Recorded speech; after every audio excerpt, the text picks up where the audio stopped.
You start off by just explaining what does that mean for the regular person? For the regular person, basically this is a hacker who's putting a piece of code on your computer that encrypts your files so that you cannot use them, and then they're holding them up for ransom, asking you to pay a ransom, usually in cryptocurrency, to give you a key to then use to decode your files. That's basically it. Is this something that happens to normal everyday people, or is this something that usually just happens in the business sector? We're seeing it more in the business sector, not so much with individuals, but it can happen with individuals. I would say that the higher profile somebody has socially or something like that, the more a target they are, basically. And Jeff, so if this happens, like let's just say it happened to me, would it be smart for me to go ahead and pay the people for that? Because, I mean, what's to say they're ever actually going to give me the key? And even if they give me the key, what's to say they're not going to relock it, I don't know, next week? Right. There's a good argument there because you self-identify as a target once you actually pay the ransom. My recommendation is to not pay the ransom and to engage an IT professional to counsel you through the process. It may end up that if your files are that important to you and there's no other method to resolve it, you don't have a backup to restore from or something like that, that you want to pay the ransom. But there's lots of other avenues we can investigate to solve it first. What is polymorphic ransomware? That's the real bad news right now. There's been a handful of ransomwares that have evolved over time, and so basically when a ransomware that's particularly nasty comes out, most of the antivirus, anti-malware companies create software that will detect that if it ever gets on your system, and as soon as it sees the file, it'll quarantine it and throw it somewhere so it can't do damage.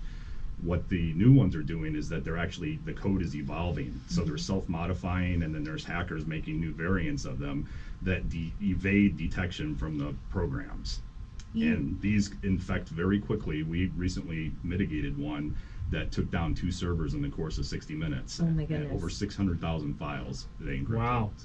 So once you stepped in to help, could they get those files back? Yes. Well, it depends. You can get them back very quickly if you have a good backup and DR plan, and we recommend one to our customers. They can engage us for our smart backup solution.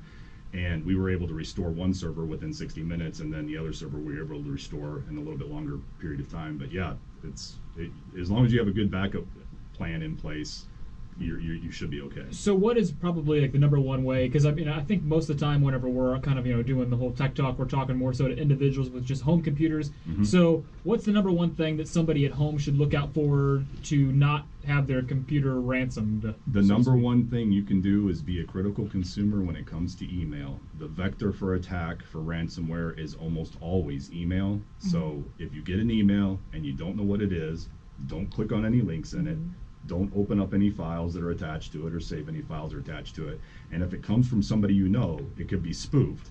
Contact the person first and ask them, did you send this to me? Is this something you meant to send to me?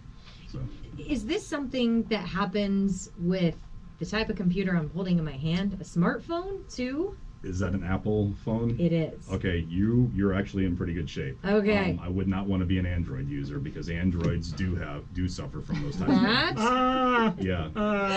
I don't like Apple products all that much. I get that argument, but yeah, at the end of the day, the Android operating system is a large vector for malware and viruses.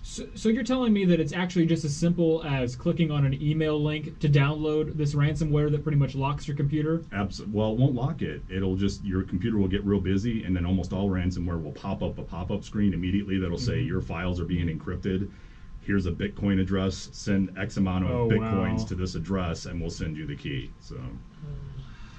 What I think is interesting, October is National Cybersecurity Awareness Month. Absolutely. I had no idea until you walked in the room. Yep. So during October, are there any tips you're gonna be passing along? We are passing along tips on our blog, and we're also doing blog posts, and every show that we do this month also is going to correlate to the topic of the week and everything, like this week, being ransomware. So, and since it is National Cybersecurity Month, if you just Google National Cybersecurity Month, you'll see all sorts of links and sites out there that you can go to that should educate you as an end user. And I would assume as technology continues to develop, you're going to be busy over the next into the world. Absolutely, absolutely. It's been an interesting past month for us because we've seen a lot of viruses and a lot of ransomware over the past month, and I don't know what the ramp up is due to. But Yeah, any correlation? no, nothing I can see except maybe in preparation for National Cybersecurity Month. Maybe So- they thought, hey, we'll do this right before that month starts. And really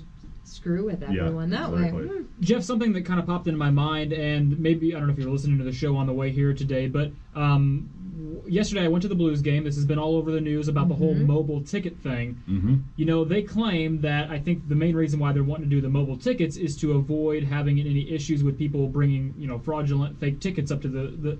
But my thought is anything that's on a computer, and apparently on my Android device especially, my thought is what's really to stop somebody from somehow hacking in and making a fake ticket? Or wouldn't that be almost easier to fake than a paper ticket or not? Easier is relative. For some hackers, it might be an easy exercise. I think it's a little bit more secure than paper because paper, obviously, you can make very, very good copies of paper no matter what you do to try to obfuscate what's on it. But yeah, I mean, they're going to constantly have to be in a cycle of staying one step ahead of the hackers all the time. All right, because that leads me into my second question. Can you get me tickets to the Blues game? I think we need to talk to the marketing folks. Okay, fair enough. Good idea Fine. there.